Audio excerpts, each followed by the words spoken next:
পবিত্র কোরআন শরীফের 24 নম্বর পারা 19 নম্বর পৃষ্ঠা 3 নম্বর লাইন, সূরার নাম সূরা হামিম আস-সিজদা।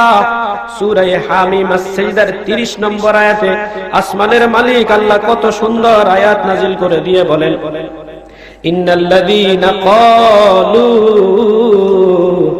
রব্বুনাল্লাহ, ওই সমস্ত মানুষেরা, ওই সমস্ত মানুষ জাতি, ওই সমস্ত জিন জাতি, ইন্নাল্লাযীনা ক্বালু, সন্দেহ ছাড়া যারা বলেছে রব্বুনাল্লাহ। এখন আপনাদের কাছে, দেবিদ্বারের মুসলমানের কাছে আমার একটা ছোট প্রশ্ন, বলেন তো আপনাদের রবের নাম কি? পিছনে তাদের সন্দেহ হয় নাকি? সামনে পিছনে স্টেজে সবাই মিলে জুড়ে বলেন আমাদের মালিকের নাম কি?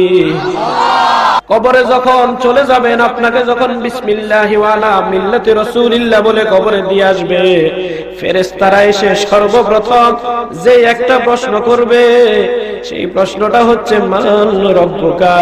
ও বান্দা, বলো না, বলো না, বলো তুমি যে কবরে আসছো তোমার রবের নাম কি?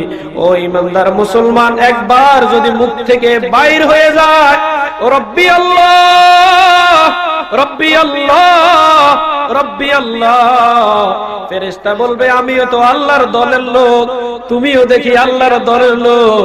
ঠিক আছে বন্ধু, তুমিও যে আল্লাহর সৃষ্টি, আমি ওই আল্লাহর সৃষ্টি, দুজনে বন্ধু হয়ে যায়। আবশিরু বিল জান্নাহ, জান্নাতের সুসংবাদটা তুমি বান্দা গ্রহণ করে নাও। সুবহানাল্লাহ।